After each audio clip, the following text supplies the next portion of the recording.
I'm definitely happier. My feeling in the car was much, much better today. And we made some changes, obviously, because we're starting in the pit lane. And I think some of those were really positive. And the beginning of the weekend was obviously not great. The punishment wasn't the worst part. It was what Hamilton said after. On Friday in Spa, Lewis Hamilton didn't just spin. He sent a message, a quiet coded signal that something inside Ferrari is breaking. When the cameras cut to silence, the radio was screaming regret. "I spun," he told the media. Cold, flat. Then came the real line, the one that changed everything. "It's the first time in my career. No engineer defended him, no one debriefed in public. The new suspension, the promised upgrade, all left unspoken." Hamilton had carried Ferrari's hopes into Belgium. They handed him instability. And then, Saturday came. Another Q1 exit, another wound, another apology. "I'm really sorry," he whispered. But to whom? The team, or the version of himself that trusted them? It wasn't the spin that alarmed those watching from behind the curtain.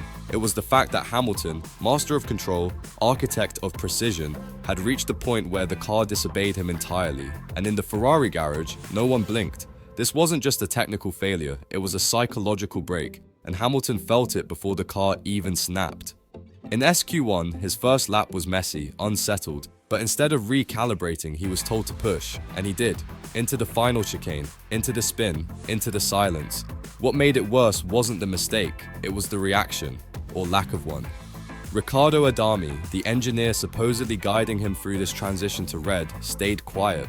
There was no calming voice, no strategic adjustment, no protection, just radio static and a driver left exposed. Meanwhile, on the other side of the garage, Leclerc quietly secured P4, the gap to pole, 7/10. Yet the mood was almost celebratory. Leclerc said the car felt good. The team nodded, no alarms, no crisis. The same upgrade Hamilton said changed nothing had supposedly brought clarity to Charles. How? How does one car spiral and the other stabilize? Inside Maranello, someone already knows the answer, but no one is speaking, at least not on record. Ferrari claimed this weekend would mark a turning point, a new suspension, a better balance, a united push. But Spa exposed the lie. If this was unity, it came with conditions. Hamilton, after months of adaptation, had been promised a breakthrough. Instead, he found a car that punished every risk and a team that let him carry the blame. Massively frustrated, he admitted, but the deeper wound was trust, and it showed. The setup, Leclerc's. The upgrade, Leclerc's feedback. The silence, Adami's. And Hamilton? He became the test subject in someone else's experiment, a champion left to improvise. When he crossed the line and saw his lap deleted for track limits, Raidillon, of all places, it was more than just an error, it was a rupture.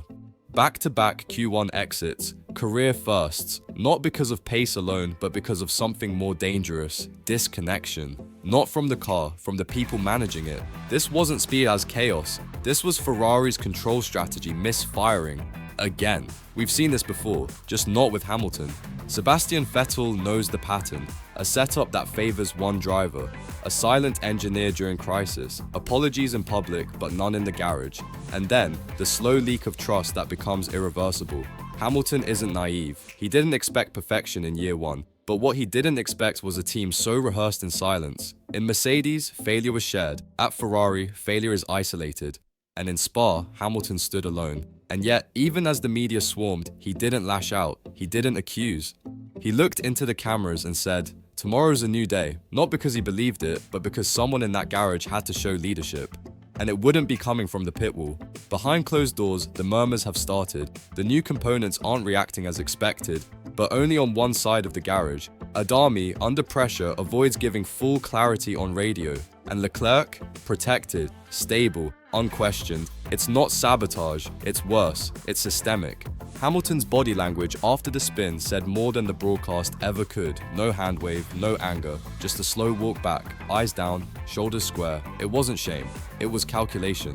He knows what these moments reveal. Every camera in Spa caught Leclerc chatting with his engineer, deconstructing data, adjusting with calm precision. But Hamilton? There was no post-session dialogue, no visible engineer engagement, as if Ferrari had already decided where the problem was, not in the system, but in the driver.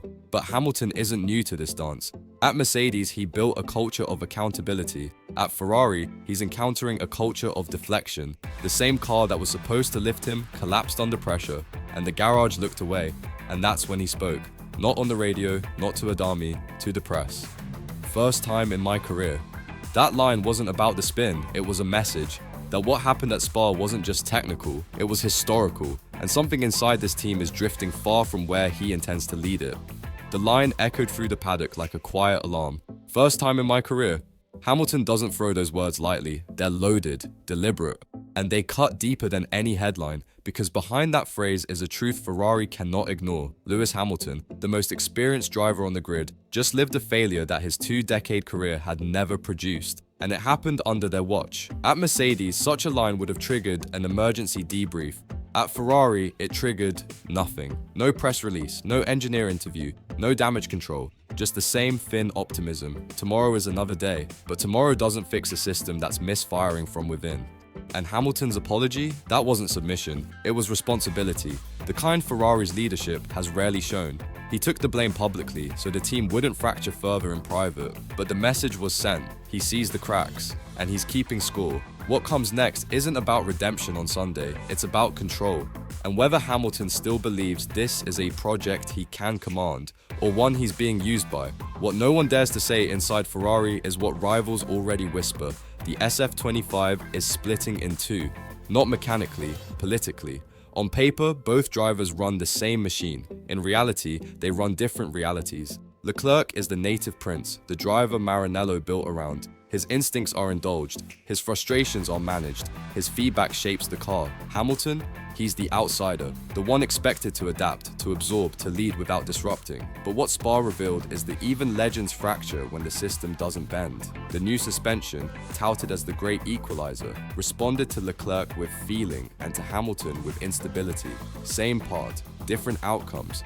Either that's coincidence or calibration. When Hamilton said the words, "first time in my career," it was both confession and warning. A confession that the trust in the car is eroding. A warning that if this continues, the story won't be about pace or podiums. It'll be about whether the greatest driver of this era was ever truly given the tools to win in red. This weekend was supposed to be about upgrades. Instead, it exposed something far more fragile: belief. Not just Hamilton's belief in the car, but in the system around him. When a 7-time world champion spins twice in 24 hours, it's not just grip, it's deeper.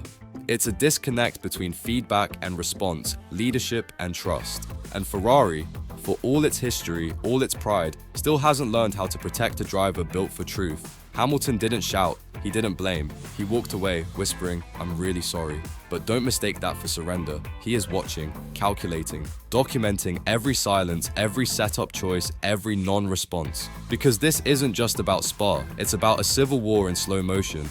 One fought not with declarations, but with missed debriefs, mismatched setups, and silences louder than engine noise. And next weekend, the real battle begins again. If you believe Hamilton deserves better, drop "Stand with Lewis" in the comments. And subscribe, because the next episode won't be about lap times, it will be about who dares to lead.